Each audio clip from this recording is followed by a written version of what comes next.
నమస్తే, welcome to RVR TV. ఇరాన్పై America, Israel ఫిబ్రవరి 28వ తేదీన మొదలుపెట్టిన భీకర యుద్ధం మన దేశంలో సామాన్యులు, మధ్యతరగతి వర్గాలలో మంటలు రేపుతుంది. ఇప్పటికే వివిధ దేశాలలో 15 నుంచి 25% మేర ధరల పెంపుతో జనం విలువెల్లాడిపోతున్నారు. భారత్లోనూ డొమెస్టిక్ సిలిండర్పై 60 రూపాయలు, కమర్షియల్ సిలిండర్పై 200 రూపాయల పైగా భారం మోపారు. స్పీడ్ పెట్రోలియంపై లీటర్కు 2 రూపాయలు భారం పడింది. ఇండస్ట్రియల్ డీజిల్ లీటర్ ధర ఏకంగా 22 రూపాయలు పెరిగింది. గ్యాస్ కొరతతో హైదరాబాద్, విజయవాడ, విశాఖ లాంటి నగరాలలో పలు హోటళ్లు, మెస్లు, వీధి తోపుడు బండ్లు మూతపడ్డాయి. టిఫిన్లు, తినుబండారాల ధరలు చేదెక్కాయి. విమాన సర్ఛార్జీలు రెక్కలు విప్పాయి. ఇవన్నీ చాలవన్నట్లు ఏప్రిల్ 1 నుంచి దేశవ్యాప్తంగా పలు రకాల ఉత్పత్తుల ధరలు మోతెక్కబోతున్నాయి. బిస్లరీ ఉత్పత్తులు 11%, గోద్రేజ్ అప్లయన్సెస్ 10%, టీవీ సెట్లు 2%, హోమ్ ఇంటీరియర్ ధరలు 15% మేరకు ధరలు పెంచాలని ఇప్పటికే నిర్ణయించారు.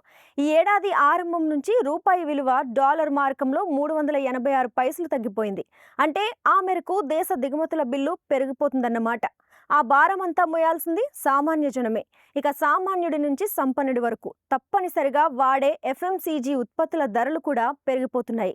ధరలు పెరగడం మాట అటుంచితే అసలు నిత్య జీవితంలో వాడే ఎన్నో వస్తువులు, సరుకులు తయారీని నిలిచిపోయే ప్రమాదం ఉందని కంపెనీలు గగ్గోలు పెడుతున్నాయి. ఇరాన్, అమెరికా, ఇజ్రాయెల్ యుద్ధం ఆగితే తప్ప పెరిగే ధరలు ఆకలి దప్పలకు అడ్డుకట్టపడే పరిస్థితి కనిపించడం లేదు. యుద్ధం మరికొన్నాళ్ళు ఇలాగే కొనసాగితే ప్రపంచవ్యాప్తంగా ఆకలి కేకలు తప్పని పరిస్థితి కనిపిస్తోంది. ఇలాంటి కరెంట్ అప్డేట్స్ కోసం చూస్తూనే ఉండండి మా ఆర్వీఆర్ టీవీని. లైక్ చేయండి, షేర్ చేయండి, సబ్స్క్రైబ్ చేసుకోండి.